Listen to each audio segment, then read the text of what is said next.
Welcome back to my channel. আজকে জানি আমার মুখ দিয়ে আজকে ব্লগটা শুরু করলাম না, কারণ এই দেখো আমি নিজের হাতে পুতুলটাকে সাজিয়েছি। বুনু, এই যে বুনু অনেক দিন ধরে বলছিল, হাই করে দে।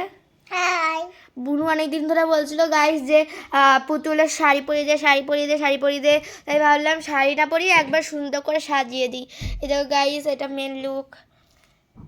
এই যে ভাবছো এই গয়নাটা কোত্থেকে পেয়েছি, এই গয়নাটা হচ্ছে চুড়ি। ওই গোপালের চুড়ি আমাদের একটা গোপালের হাতে হয় আর একটা গোপালের হাতে হয় না, তাই ওইটা নিয়ে চলে এসেছি। এই যে গাইস, এই দেখো আলতা পরিয়েছি। ও গোপাল চুড়ি নিয়ে এসেছে। তো গাইস আলতা, পায়ের আলতাটা এখন দেখাতে পারবো না কারণ পায়ে জুতো পরানো আছে। জুতো দেখবে, এই দেখো আরও অনেক রকমের জুতোর কালেকশন আছে আমাদের কাছে, তোমাদের একদিন বের করে দেখাবো গাইস। এই যে শাড়িটা দেখেছো, প্রিন্টটা কি সুন্দর। তোমাদের একদিন আমি শাড়িটাও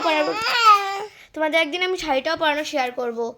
এই সব পুরোটাই সুতির শাড়ি, পুরোটাই সুতির গাইস।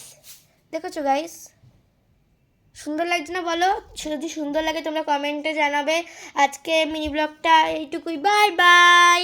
আর একটু বন্ধ করার আগে আমার মুখটা দেখিয়ে দিই, বাই বাই। বিন্দার মুখটা দেখেছি, বল বাই বাই।